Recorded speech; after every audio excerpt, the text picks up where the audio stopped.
This is a demonstration of Specialty Coatings Systems Portable Precision Photoresist Spin Coater, model P6712.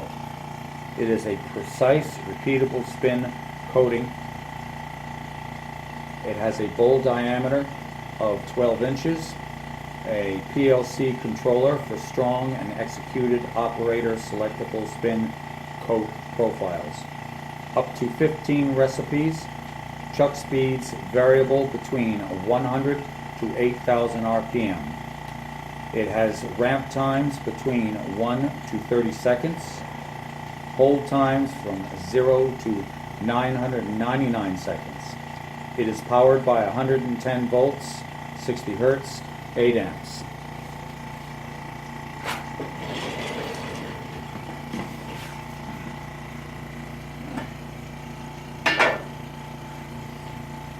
Now I've written a couple of recipes in here to show you how this works. We're going to start off by one recipe where I'm going to start off at the slowest speed, which is 100 RPM, and hold that for 30 seconds.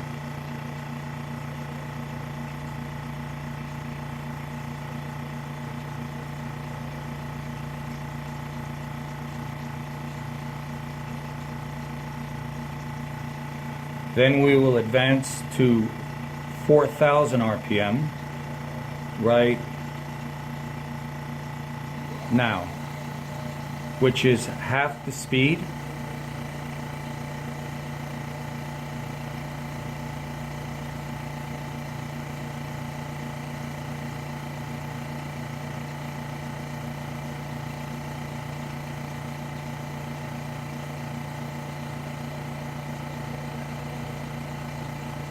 And we will go to the maximum speed of 8,000 RPM right now.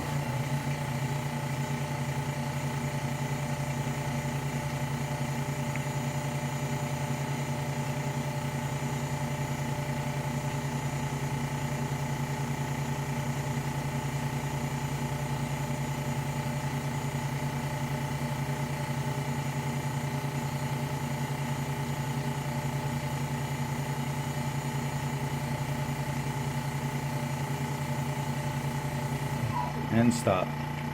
Now, for that particular recipe, I did not have a slow ramp. If we look at the buttons here, they're very simple to use and they're well explained in the user's manual. This is change or program. We'll start with that one here. That'll allow you to take the up arrow, the plus or minus keys, and you can cursor down to change the different parameters. I've written a second one here to get into them. You would then, once you go plus or minus, you then go to enter, which puts you on the right side, and then you can use the plus or minus to change. I'm going to go to the first recipe that I wrote. We will enter that, and then this key up here will return you back to the main menu or starting screen.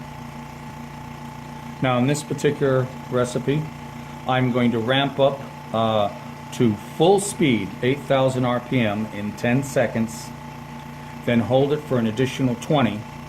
Then I'm going to ramp down to 4,000 RPM and then ramp down to 1,000 RPM.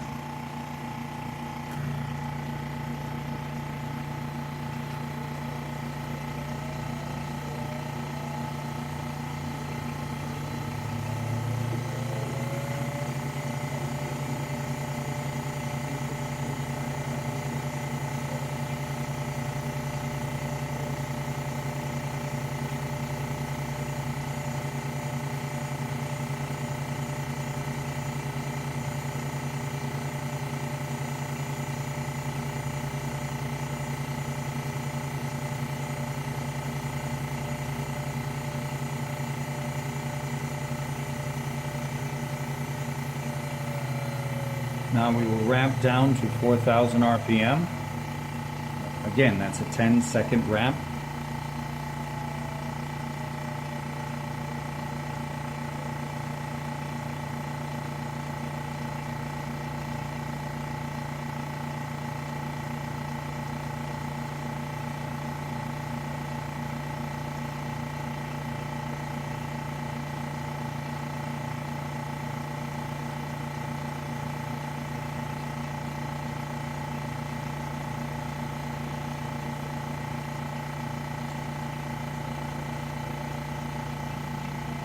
And we will now ramp down to 1000 RPM.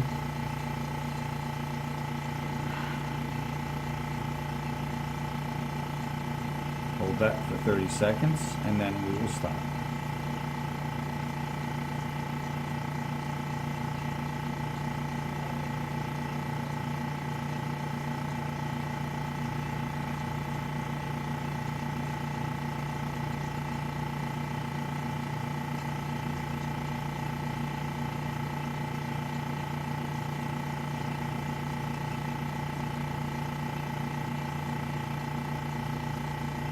There we go. Now, again, instructions on how to use the PLC here are in the user's manual. But once you do this a couple of times, it's fairly simple. There's also an optional button, a button that'll give you statistics that'll show you your different runs as well.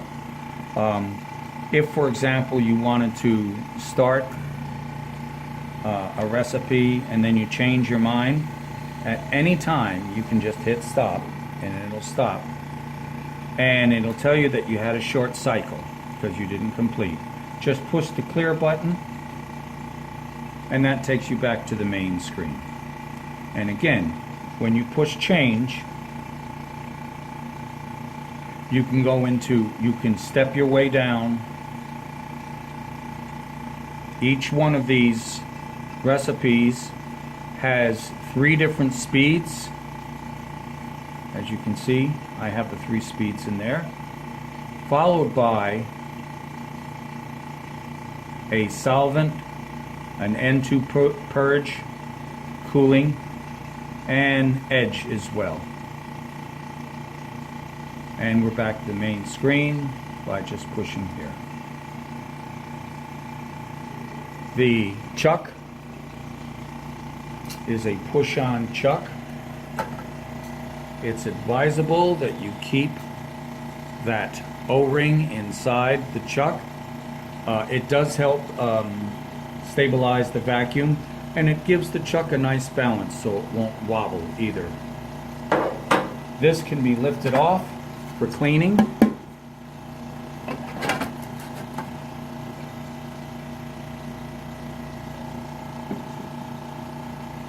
This is just a push-on chuck. And it just fits snugly on like that. And we had the top off for purposes of the demonstration, but it's always important to remember for safety to keep the top on while it is spinning. If, for example, you had lost power during the cycle, the vacuum would release the wafer, which would leave the chuck and shatter into 1,000 pieces. That would be very dangerous if you were standing here with the lid off. So always remember to use the lid. Around the back, other than main power, there is the purge, which is very low, and the vacuum connection as well, which is a standard 25 inches of mercury will take care of holding on anyway. I like this unit because it's small, portable. It's fairly lightweight, so you can pick it up and move it around to put on your bench. And this completes this demonstration.